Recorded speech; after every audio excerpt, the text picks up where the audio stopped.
Hi, it's time for another story from the Pasadena Public Library. Now, this is an old story from Ireland, and you may think that Irish stories are something you only hear around St. Patrick's Day, but no, they're for all year around. And this is the story of Tom and the Leprechaun.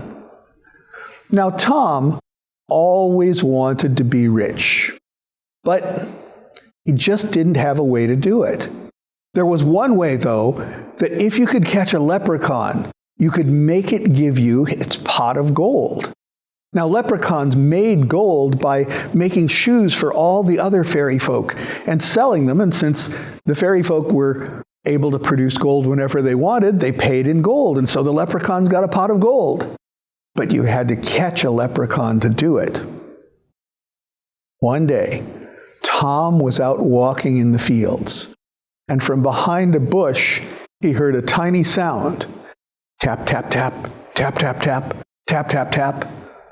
Almost as if it was a tiny hammer tapping a tiny nail into a tiny shoe.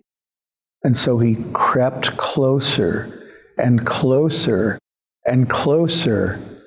And there, behind a bush, he saw a leprechaun making shoes on a little shoe bench. And he reached down and grabbed the leprechaun by the scruff of the neck and held it in front of him and said, "Now, leprechaun, you got to give me your pot of gold." "Well," said the leprechaun, "it's not exactly near here. We'll have to go there." "All right, take me to your pot of gold right now." "All right," said the leprechaun. "Just put me down and follow me." "Oh, no. I'm going to carry you, and you're going to take me there." "All right," said the leprechaun. "I'll give you the directions." And they set off walking, Tom walking and carrying the leprechaun. Well, there they walked, left and right, up over hill and down into valley, until finally they came to a great field of flowers. Tom said, "That's where it's buried?" And the leprechaun said, "Well, sure. Just walk into the field and I'll show you." They walked into the field of flowers. And there, near a bush that had a flower that was like all the other flowers around, the leprechaun said, "There, under that bush. Now, how are you going to dig it up?" Tom thought, "I don't have a shovel. I'll have to go get one." "Okay," said the leprechaun, "I'll just wait here." "Oh, no," said Tom. "You have to make me a promise." "First, you'll leave the gold where it is." "All right," said the leprechaun. "I'll leave the gold there all day. You can spend all day digging it up." "And you can't move the gold someplace else. It has to stay there till I come back." "It'll stay there till you come back and all the rest of the day. Not a problem." "And you can't take away this field of flowers."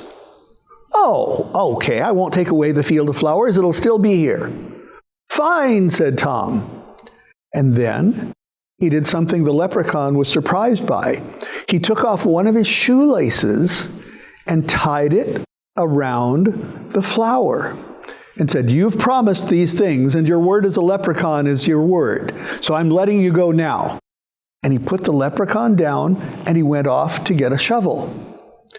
Well, the leprechaun was as good as his word.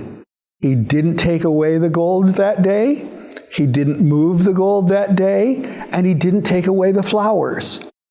But when Tom came back with a shovel over his shoulder, what he saw was that every flower in that whole field had a shoelace tied around its stem, just like his. Well, he spent that whole day digging and didn't find the gold.